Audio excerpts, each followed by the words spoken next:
I hope all of you are I wish you all warmth this morning, and perhaps today you have a moment to enjoy the spring snow as well as this spring show.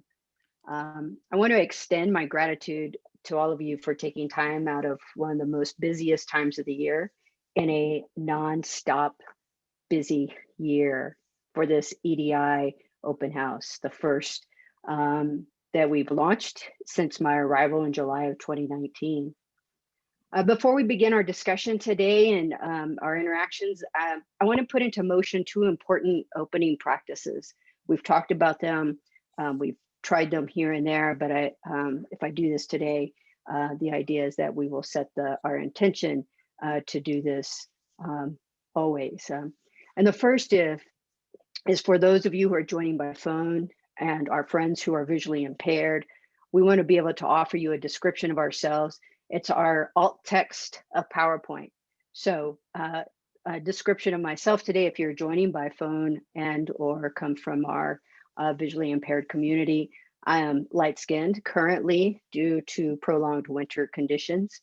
Dark short hair. I'm wearing a red shirt with gray dots, black blazer with a double locking U, and I think I have my red glasses. I changed them this morning. So as you go through, I ask you to consider that practice when opening meetings via Zoom, so that we can ensure that we have a larger commitment. I do apologize to our ASL community, realizing just as I say that, that we do not have anybody on today to do that. So we will be sure to always identify that misstep and say, how are we going to make this better? I also want to now take a pause for a minute, and I want to invite you, if you're able, willing, you can do this with your eyes open, eyes closed, but I want you to rub your hands, wiggle your toes, just for a few minutes. Feel the warmth that's produced when we stand in this moment. And I want to acknowledge that we are pulled in multiple directions. So I just want to say thank you for your time, for your energy, and your commitment to this hard but necessary work that centers equity, not just in our minds and in our souls, but in our actions, in all that we do. And I think in this very exhausting time for all of us, it's so important for us to pause and do this work. And these are two pieces that EDI is looking at. How is it that we're incorporating all of our communities to be inclusive? And as well, how do we move equity-centered work, but also from a framework of healing, particularly around racial healing? And you can read more about that from Kellogg. I'm going to say to you, my dog is going to bark here shortly as well, just as a warning. And as we always do, I want us to, if you will, with me, acknowledge that this land, which is named for the Ute tribe, is the traditional and ancestral homeland of the Shoshone, Paiute, Goshute, and Ute tribes. The University of Utah recognizes and respects the enduring relationship that exists between many indigenous peoples and their traditional homelands. We respect the sovereign relationship between tribes, states, and the federal government. And we affirm the University of Utah's commitment to a partnership with Native nations and urban Indian communities through research, education, and community outreach activities. For those of you who know, we had a committee that spent several months not just writing the statement, but being really thoughtful about all the parts and the components and what was the message. So the statement was really a moment of signaling to the university community that we want this platform to do exactly what we say that we do at the end, right? To commitment to the partnership with all of our Native nations. And so I want to thank you who are on this call. Many of you have launched series of discussions, actions, and programmings. And so thank you for taking that moment and growing it. So here we are. I've been asked to please mute your microphones, turn on your video if possible. if you're on the phone, hit the *6 or mute your phone. We'd like to have you and invite you to join us today in making connections. So over the last 21 months, I arrived on this campus with the charge of establishing a strategic vision for equity, diversity, and inclusion. And so today, April 6th, I want to say I think that what we've done is we've have put in place capacity across the division.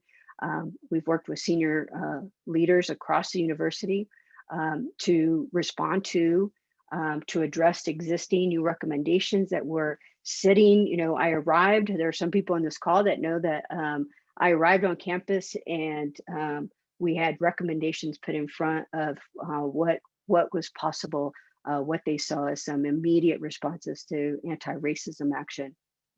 And so we spent the last 21 months really asking the question, how as a university can we, what is the vision, what is the direction, and how is it that we'll do that together? When I arrived, there were what I called pockets of excellence. And so there's a lot of doing and there's a lot of excellent doing.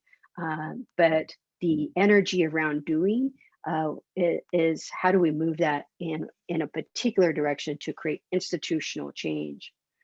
Going remote certainly affected how it is that we built community.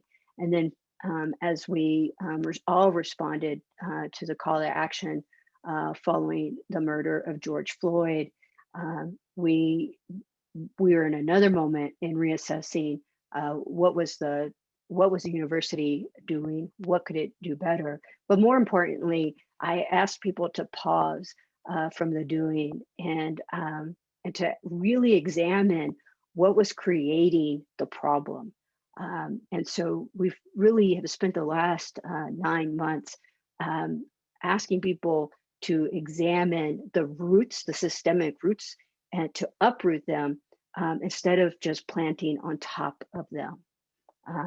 President Watkins most recently invited a group of campus leaders to work in his executive committee with me, led by Wendy Peterson and Jason Burrow Sanchez, on 4 policy requests: racial and bias trauma, EDI pedagogical development for university instructors, supporting affinity groups, and targeted staff recruiting to increase, and this is very key, to increase diversity outreach, right? We can't create polls if we're not doing the very intentional strategic outreach. And so we are focused, and how are we focused on supporting and building a diverse representation? So many of those, and we'll hear about those today, are under discussion or implementation. And I want to send a huge thanks to the executive committee for their service on that. And many of you, colleagues from across the university, have invested time and your own personnel in your offices to engage in this work. And so today is really the call for collaboration and cohesion to build together as an outcome of this work. As I noted earlier, we have started to build capacity and to launch, to coordinate. And now we'll announce the launching of a university-wide strategic planning council. It will be made up of a point contact lead from every college, division unit, and organization within the university. The charge of the ongoing steering council, together with the EDI division, is to participate in the development of EDI roadmap for units and colleges to use as a guide towards meeting the goals of Strategy Refresh 2025 for both U and U Health documents. So I want to assure you that those of you who have already started strategic plans, our job is not to disrupt your work, right? The goal of this council is to support your efforts, both by creating alignment, sharing both promising practices, but I think more importantly, what you're going to hear from me now on repeat is how do we center equity in our leadership? How do we center equity in our practices? How do we center equity in our questions? And so as we think about the decentralized nature of our campus, is to move towards a cohesion, towards a shared vision and goals. And so over the next couple of weeks, we're going to roll out the Strategic Planning Council on our website, and you'll learn more about how you can either get involved to represent both your organization, but as a designee of your organization, but it's leadership in campus. So we've been on a long and winding road for the last 21 months, and our goal is to chart for the university, a course for the university, allowing each group to determine the best tools that you need to be successful and to get us there along the way. I said to folks earlier on here, I grew up with neighbors who had a chancla car. It was that kind of El Camino with the long back, and everybody just piled in.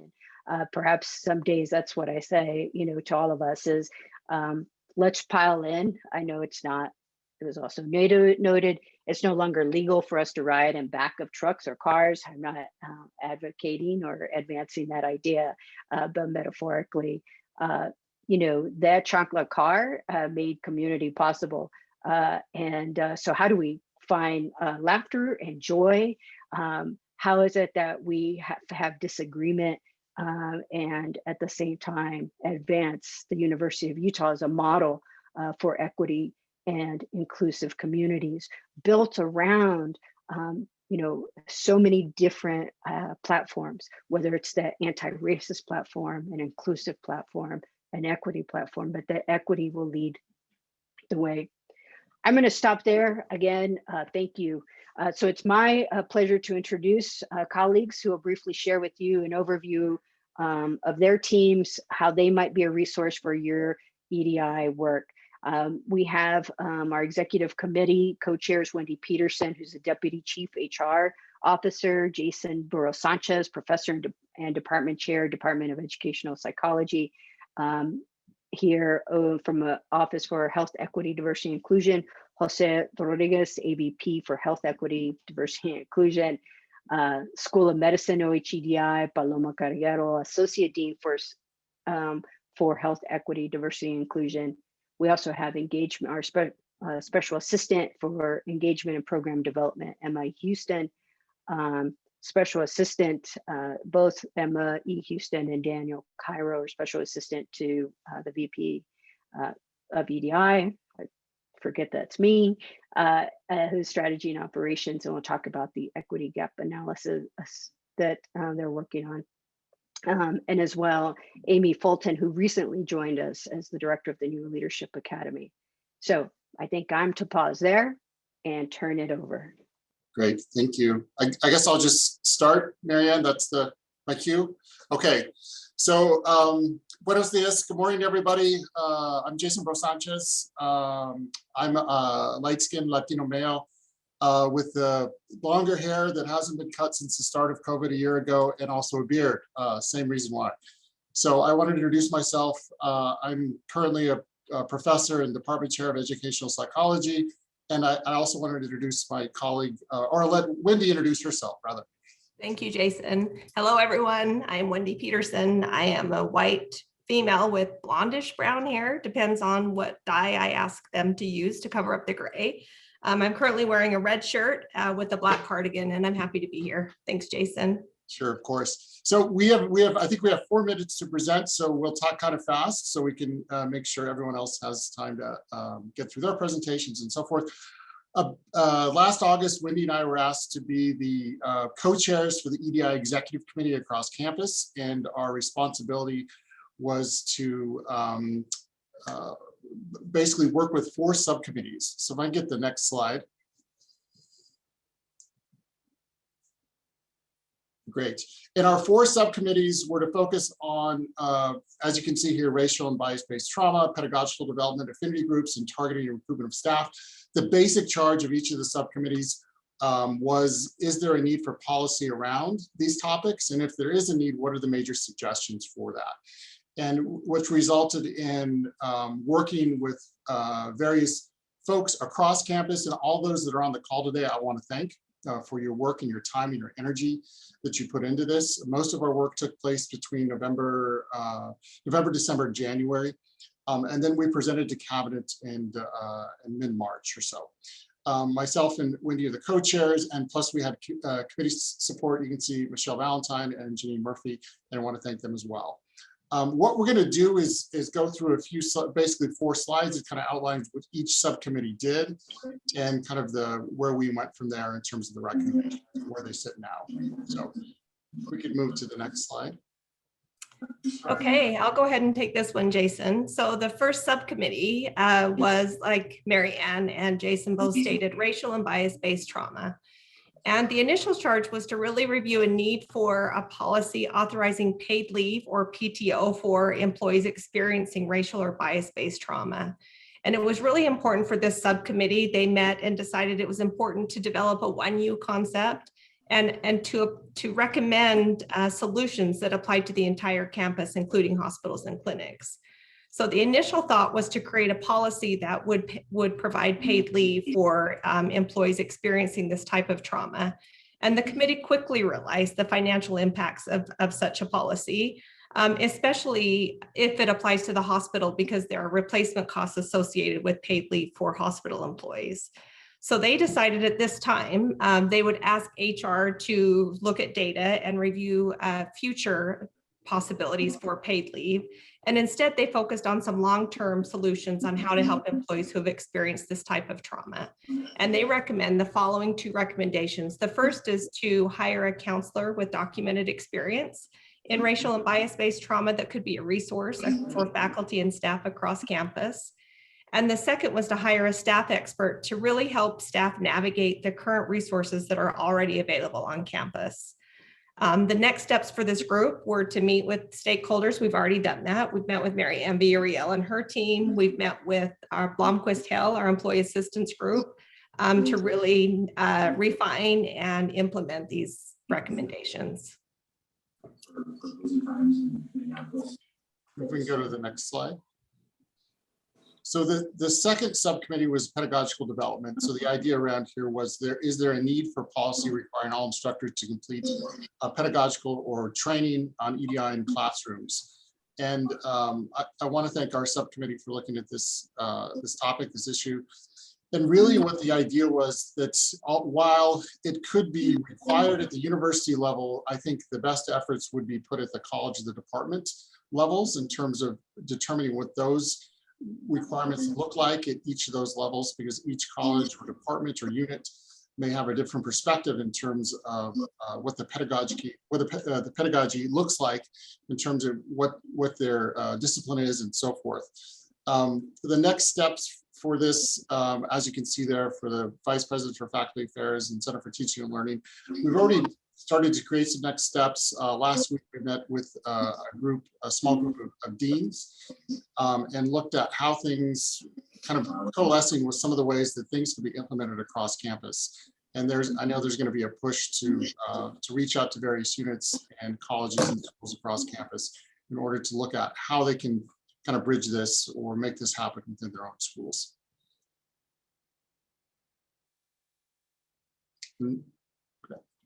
And then the next one is affinity groups. This is one that came out of basically observations and ideas around, there were affinity groups that exist across campus now, but there's not really any structure or policy or framework for how affinity groups get structured or what they look like across time in terms of the university, but also how they are affiliated with the university. So what this group looked at is what affinity groups look like across our university, as well as other like universities across the US. And what are some of the structures that are in place? And what we found out, there's a lot of variations in what affinity groups can look like, right? In terms of what they're called, employee resource groups, affinity groups, so on and so forth.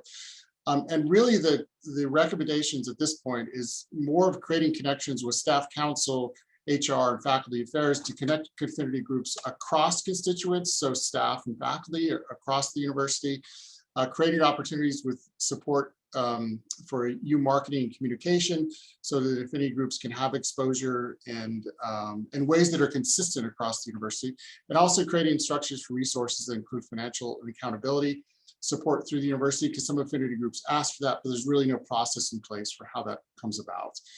And we've already been in some discussions with different groups that where affinity groups exist, and also where affinity groups are emerging, and to try to make some sense of that, but also to put some structures in place for what that's going to look like across the university, and try to have some common structures. Okay, next slide, last slide for us. The last subcommittee is targeted recruiting of staff. And the charge of this subcommittee was, just like it says here, review a need for a policy and model of targeted recruiting for underrepresented populations in staff positions. This committee met and has 3 recommendations.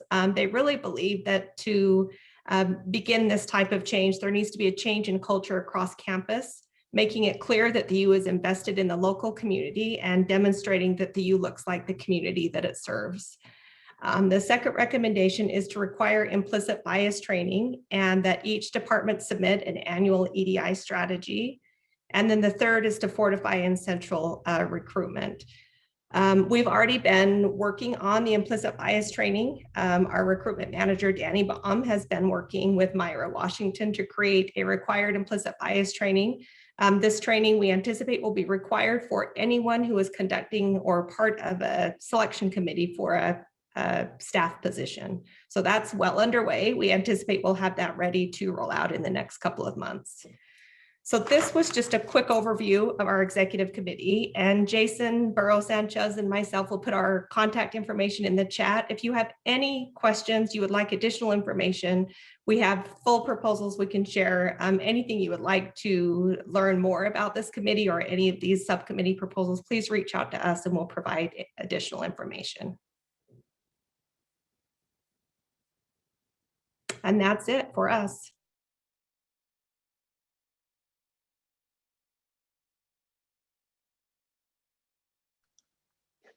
So that means it's my turn. Sorry about that. I was having a hard time finding my mute button. And thank you to those of you who worked on the EDI Executive Committee. That was fantastic work. My name is Jose Rodriguez. I'm a family physician by training. I serve the institution now as the Associate Vice President for Health Equity, Diversity, and Inclusion.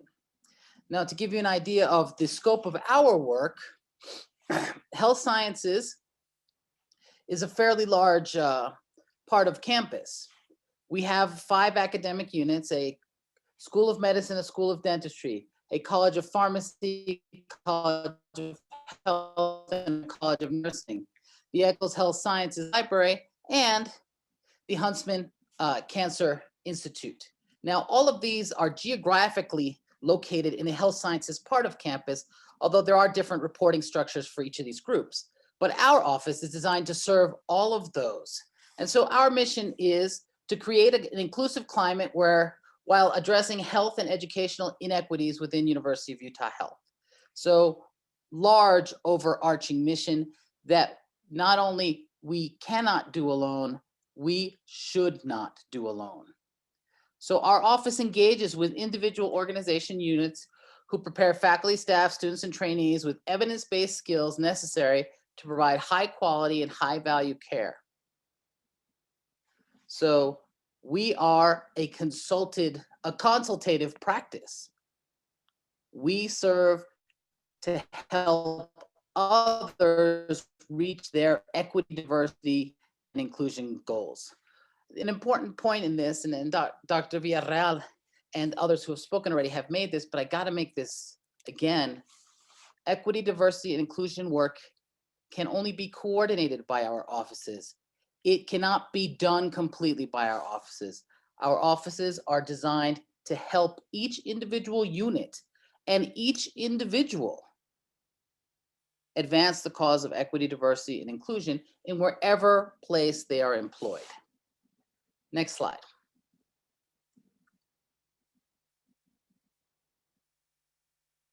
There we are. So I'm going to introduce some of our team members. This is our New Senior Director for Health Equity, Diversity, and Inclusion is Dr. Maya Hightower.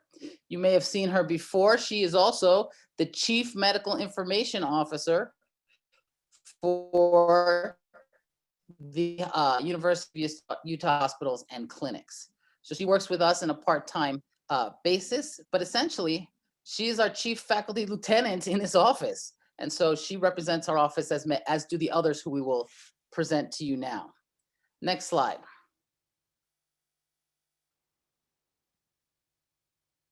So these are our managers. We have 3 managers who work on different parts of the mission. So we have a manager for student programs. Somehow the names didn't get on here. Our manager for student programs is Catherine Browning. Our manager for community programs is Guillermo Cuevas. And our manager for recruitment and retention programs is Jen Wilson. We have a 4th staff member who is our executive assistant. We are currently looking for one. And right now, Guillermo is doing that job as well. So if you're interested, contact me after the meeting. So these managers also speak for our office, and they work together across health sciences and main campus to assist in individual units meeting their equity goals. Next slide.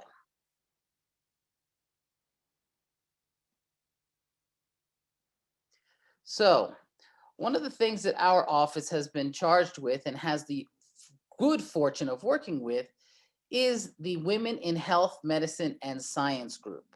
Now, this is a group of faculty who are women across all of the academic units in health science. Our co-chairs for this group are Drs. Yoshimi Ansai and Dr. Leslie Halpern. Now, part of their job is to work with the individual units in health sciences and with main campus in advancing the status of women in our institution. I'm happy to say that in health sciences, believe it or not, still the majority of the faculty are women in most schools except for the School of Medicine and the School of Dentistry, but we are making progress in those areas. Additionally, Women in Health, Medicine, and Science will be working and taking on the cause of anti-sexism in our institution. And they, with Dr. Hightower and others in our office, will lead that effort as we try to make this the anti-racist and anti-sexist institution that we've dreamed about. Next slide.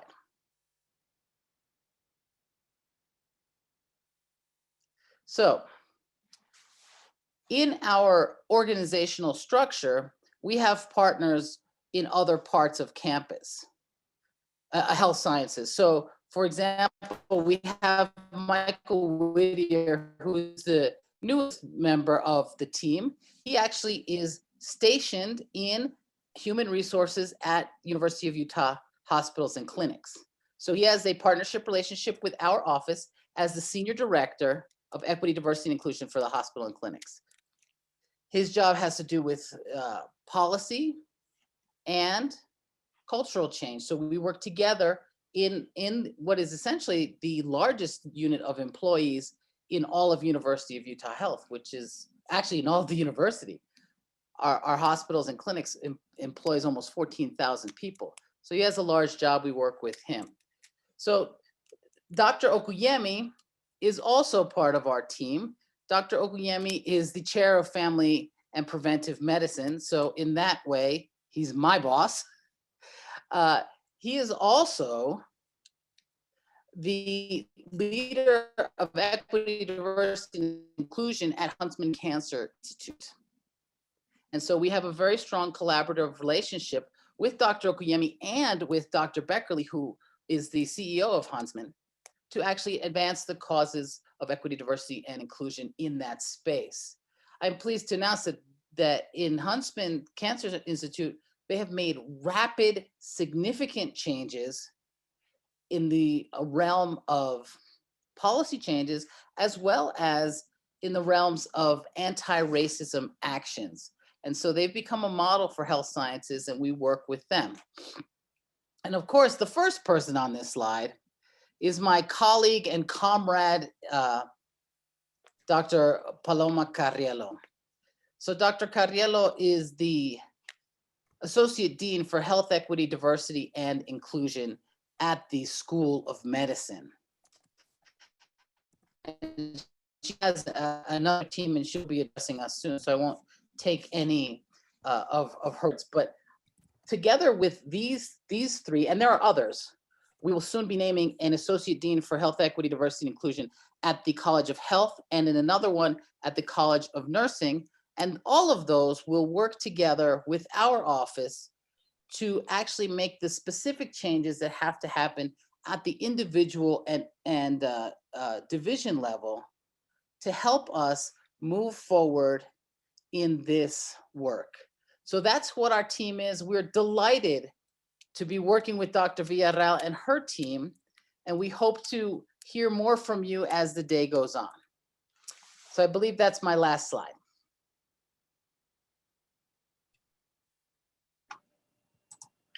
Great, thank you, Dr. Rodriguez. Good morning, everybody. I am a light-skinned Latina, short hair. I'm joining from my office in the School of Medicine. I also do have massive headsets on. It is an honor to be here as one of the presenters. My name is Paloma Carriello. I'm an infectious disease physician, and I'm here today on behalf of the School of Medicine in the Office of Health Equity, Diversity, and Inclusion, where I serve as Associate Dean. Next slide, please.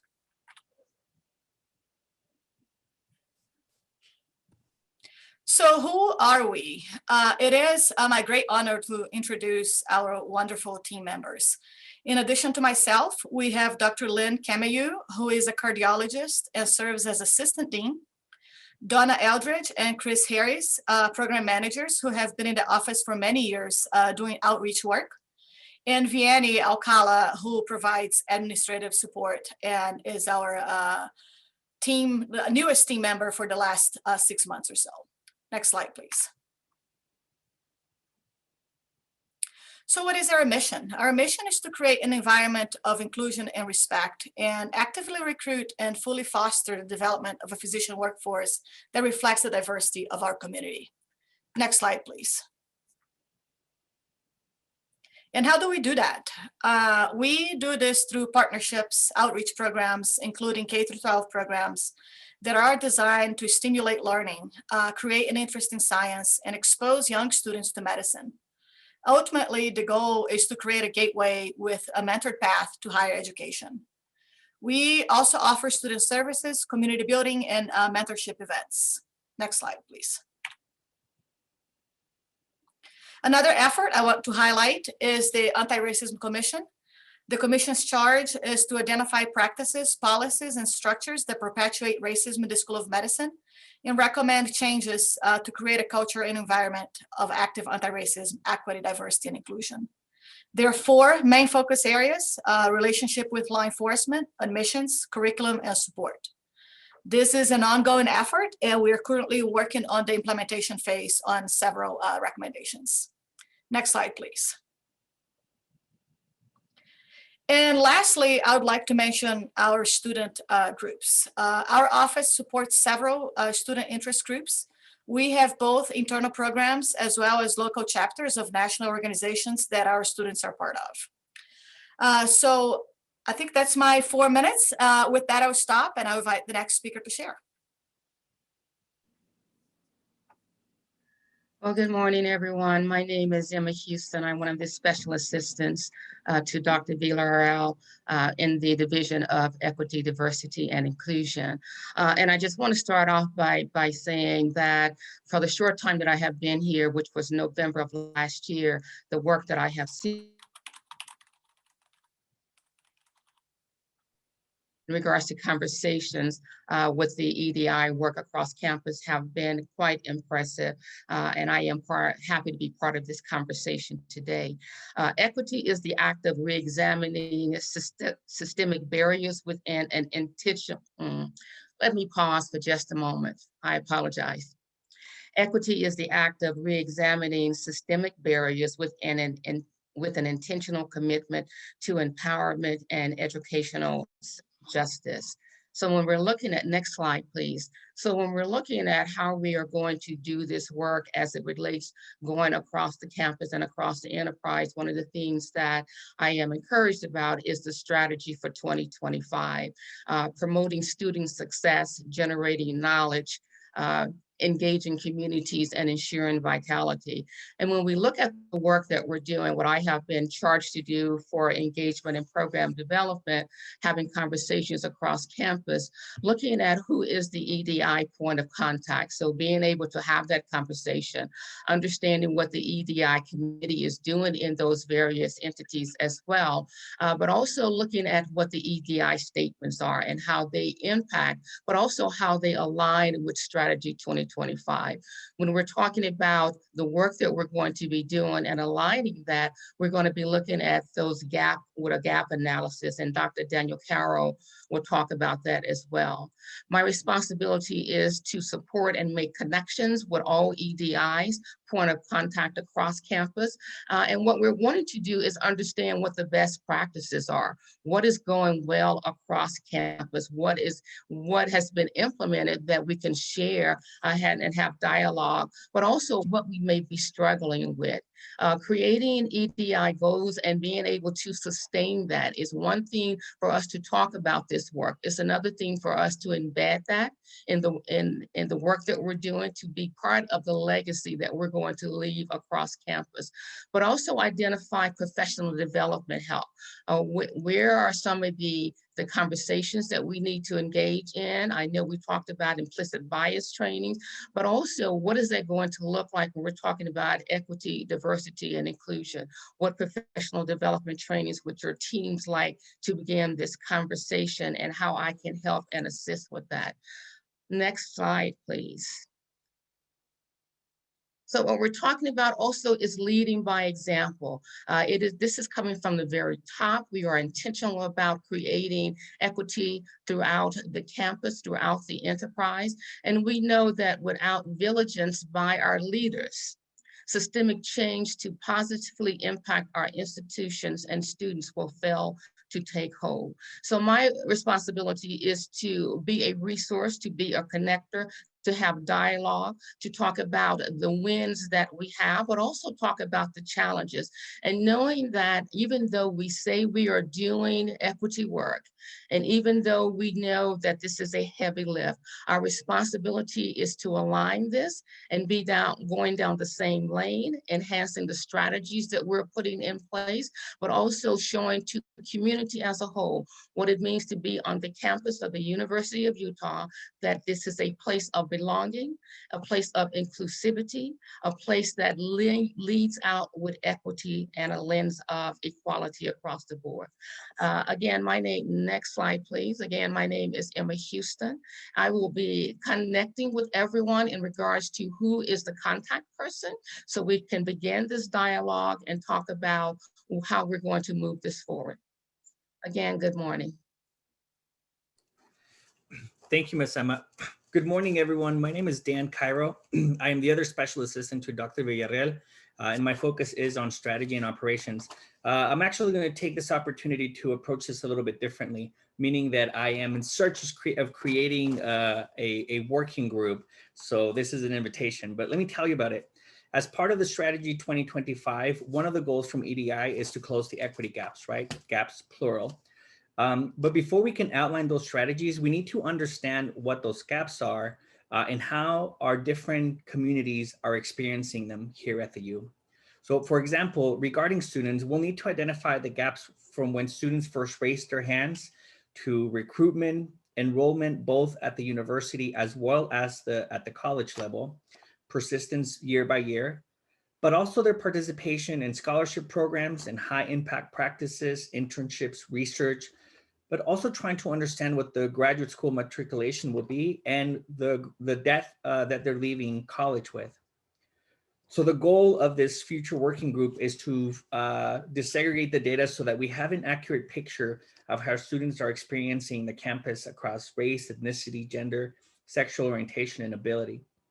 We know that that finding some of these data points will be difficult, but the intent is to start mapping it out so we know what the road looks like.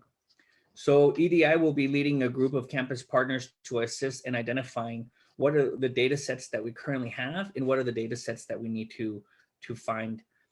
So before people are voluntold, if you are one of those individuals who, you may have some of this data, if you're interested in this particular work, please go ahead and send me an email, and then we'll reach out to you all to get this part of the work started. This is something that I'm passionate about, that our team, we're really passionate about. So we're excited to figure out what the roadmap is going to be. And then I'll end by saying that I use pronouns he, him, his, and él. Sorry, I got excited trying to close time. And then I am a queer Chicano wearing very slick hair with, trying to tame the curly down. My abuelita would say that the vaca o el burro just got me down and licked me until submission.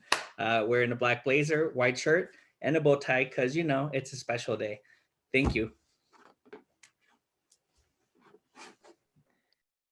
Good morning. My name is Amy Fulton. I'm the director of the New Leadership Academy.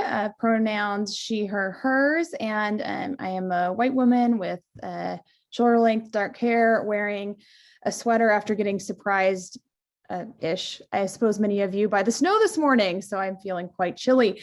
We can go ahead to the next slide. I'm the director of the New Leadership Academy, and the New Leadership Academy is a program that is for leadership development of higher education professionals, faculty, those in policy making spheres, where they're typically mid-career professionals that join us. It's a national program, and our lens that we offer is leadership development from an equity perspective and framework. Our goal over the past 6 years has been to change leaders, leadership, and leadership development in higher education. We began that at the University of Michigan in partnership with AHI, which is the American Association of Hispanics in Higher Education. The program has been very successful, and with Marianne's leadership here at the University of Utah and the retirement of 2 key mentors and leaders in this program at the University of Michigan, we have successfully transitioned the program here to Utah.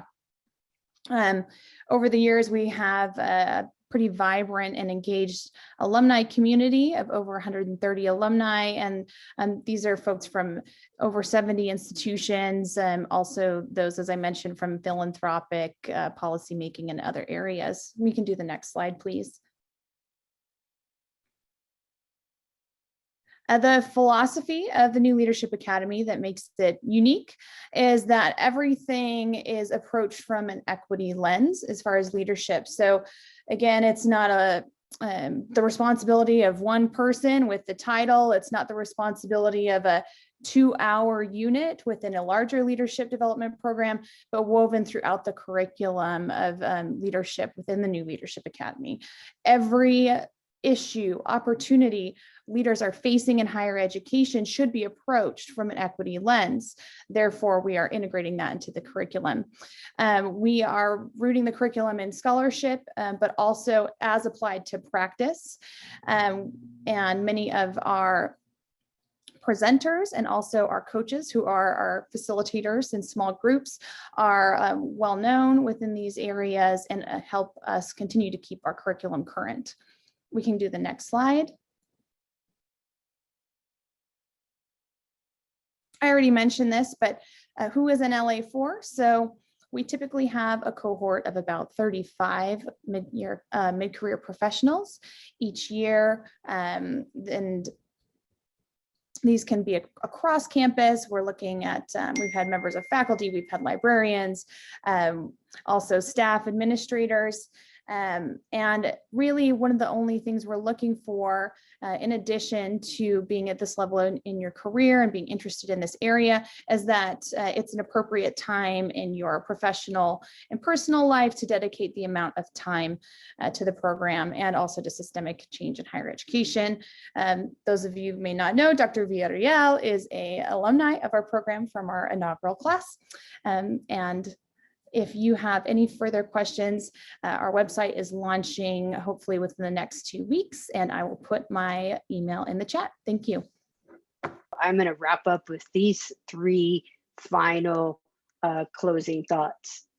The first is, write this down, July 20th. We will see you hear from you, be in community again with you in this big space again on July 20th.